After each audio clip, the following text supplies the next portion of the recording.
Depois que minha filha Heloísa publicou meu primeiro podcast, em que eu falo sobre casamento, divórcio e novo casamento, eu recebi vários e-mails de ouvintes com perguntas e comentários, alguns deles demonstrando uma verdadeira vontade de compreender melhor os terríveis efeitos do divórcio na vida de quem escolhe esta triste opção para seus problemas conjugais. Talvez a questão mais levantada seja a do perdão. Afinal, há ou não há perdão para o cônjuge que inicia o divórcio? Pois a resposta mais direta é sim, há perdão sim para o responsável pelo divórcio. E eu abordo isso no podcast original, mas vou focar nesta questão mais uma vez para que não fique qualquer sombra de dúvida. Vale lembrar que apenas a blasfêmia contra o Espírito Santo é imperdoável. Em Marcos 3, 28 a 29 e Mateus 12, 31 a 32, vemos Jesus admoestando seus ouvintes a terem cuidado para não cometerem este pecado. Esta blasfêmia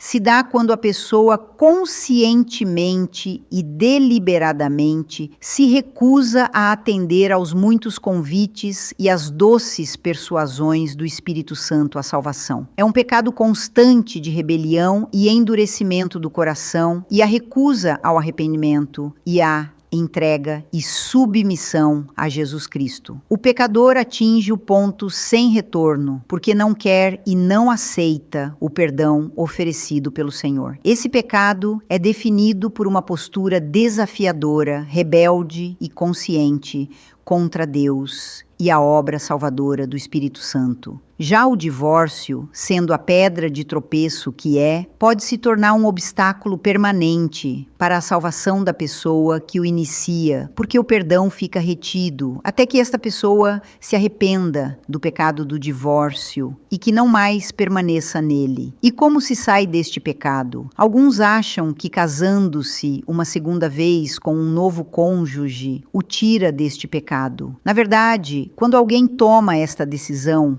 e se casa novamente, entra em adultério. Em vez de se ajudar, termina por se colocar em uma condição espiritual ainda mais grave. O divorciado termina afundando ainda mais em pecado, indo da transgressão, que é o divórcio, para a iniquidade, que é o adultério. O adultério é um pecado de imoralidade sexual e está na mesma categoria da prostituição e da homossexualidade. O segundo casamento é a areia movediça, de onde se sai apenas terminando esta união, que é ilegítima. O Senhor Jesus é abundantemente claro em Mateus 19, 7 a 9. O texto registra a palavra final de Deus com relação ao tema. Quem se divorciar por qualquer outra razão que não seja imoralidade sexual, traição conjugal, e se casar novamente, comete adultério. E o cônjuge que foi abandonado fica igualmente impedido de se casar novamente, pois estaria também em adultério.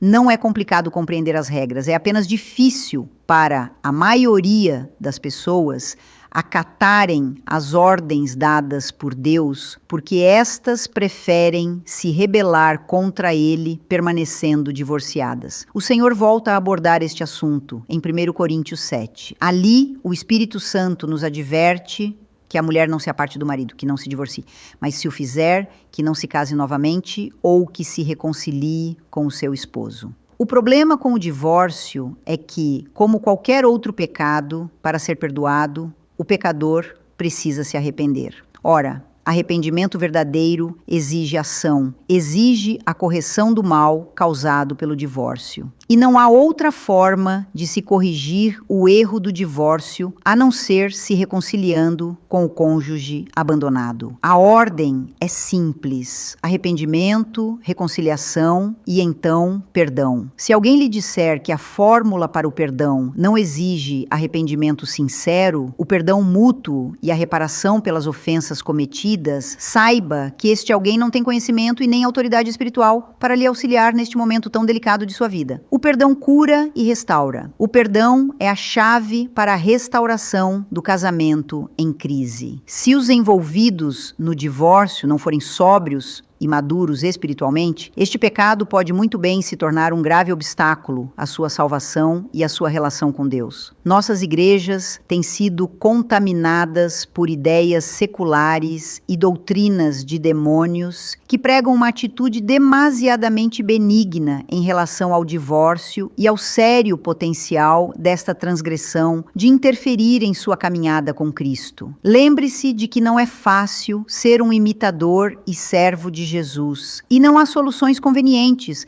para problemas de tamanha importância espiritual como o divórcio e o adultério que frequentemente se segue. Nós fomos chamados a caminhar pela trilha estreita, acidentada e difícil em que Cristo está e que nos conduz à salvação. Aqueles que ignoram o aconselhamento de Deus e se divorciam e iniciam um novo relacionamento conjugal, escolhem caminhar de mãos dadas com o diabo pela bela e larga avenida que os levará ao inferno. Deus provê a solução para o divórcio, mas a maioria dos cristãos, infelizmente, não parece querer acatar a vontade do Senhor para suas vidas. Escolhem a rebelião que, invariavelmente, os leva a mais sofrimento. Não há felicidade nem salvação fora da obediência à boa e perfeita vontade de Deus.